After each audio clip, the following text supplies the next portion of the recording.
Oh la qu'est-ce on se retrouve sur une nouvelle vidéo pour revenir sur la saison assez incroyable du Sporting Portugal qui a été sacré champion du Portugal après leur victoire 1-0 face au Boa Vista Club, le Sporting Club qui n'avait pas été champion national depuis 19 ans, club qui attendait ce titre depuis bien longtemps et je vais essayer d'expliquer comment ils ont fait pour gagner ce titre.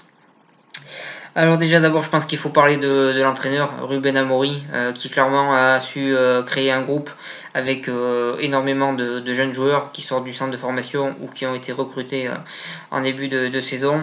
Et ces jeunes joueurs ont montré tout leur potentiel et tout ce qu'ils étaient capables de faire en étant accompagnés par des joueurs d'expérience comme notamment Coates ou João Mario. Donc c'est un mélange, un très bon mélange que notamment Lille a fait en Ligue 1 à titre de comparatif. Et c'est un très bon mélange quand les joueurs sont de qualité et quand ils sont amenés par un entraîneur qui sait les amener au maximum de leur potentiel et qui sait créer une émulation dans le groupe, et c'est ce que Ruben Amorim a réussi à faire avec ce groupe. Alors certes, on va pas se mentir, d'entrée de jeu, ils ont quand même bénéficié du fait de ne pas jouer de compétition européenne vu qu'ils ont été éliminés dès les phases de barrage en Europa League, et clairement ils ont joué moins de matchs que le Benfica et Porto, et on sait que cette saison c'est un avantage vu qu'il y a énormément de matchs à des distances finalement très très courtes. Maintenant, ça n'excuse pas tout pour les deux autres, et c'est pas que grâce à ça que le Sporting a été champion, loin de là. Ils ont été champions parce qu'ils avaient un groupe, comme je l'ai dit, de qualité, bien amené avec leur entraîneur. On a vu aussi une équipe qui avait énormément de caractère, énormément de mental.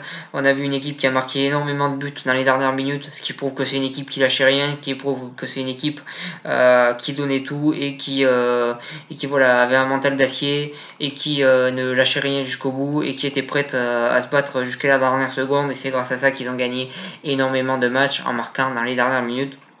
Ce qui prouve que c'est une force de caractère, mais ce qui prouve aussi que finalement c'était une équipe qui a eu des difficultés à remporter pas mal de matchs et qui finalement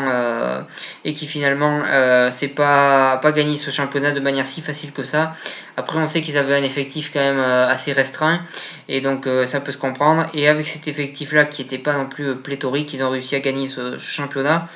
Ce qui prouve que c'est vraiment un exploit, et ce qui prouve que ce qu'ils ont fait était assez incroyable, avec une défense très très solide, j'ai trouvé, durant tout le championnat, et une attaque qui a été quand même très réaliste, une équipe qui vraiment avait une culture de la gagne cette saison, qui a été réaliste, qui a été pragmatique, et qui a su gagner ce championnat de belle manière, de manière totalement méritée. À 3 journées de la fin, ils sont champions.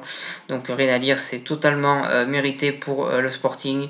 Je pense qu'on peut que féliciter tous les joueurs ainsi que l'entraîneur. Donc voilà sur ça, et voilà un petit peu sur ce que j'avais à dire sur cette équipe qui a créé un exploit tout simplement cette saison. Alors on peut aussi se poser la question si est-ce qu'ils vont le rééditer l'année prochaine. On va pas se mentir, moi personnellement je suis pas très optimiste. Déjà ils vont avoir la Ligue des Champions à jouer, alors que là ils n'avaient pas de compétition européenne. Il va falloir enchaîner les matchs avec un effectif qui sera sûrement toujours aussi restreint. Il faudra voir un petit peu qu'est-ce qui va se passer au mercato. Est-ce qu'ils vont perdre beaucoup de joueurs? Est-ce qu'ils vont récupérer beaucoup de joueurs? Il faudra voir tout ça. Ça risque d'être très compliqué de rééditer ce qu'ils ont fait cette saison, mais il faudra suivre. Faudra suivre s'ils sont capables de le faire ou pas. Ça sera un feuilleton passionnant à suivre. En attendant, je pense qu'ils peuvent savourer leur titre comme il se doit, et le célébrer de belle manière parce qu'il est totalement mérité, et je pense qu'ils peuvent profiter du moment présent et se féliciter du très bon travail qui a été fait dans cette équipe. Donc voilà sur ça, voilà sur cette courte vidéo. Je vous remercie de m'avoir suivi et je vous souhaite une bonne continuation.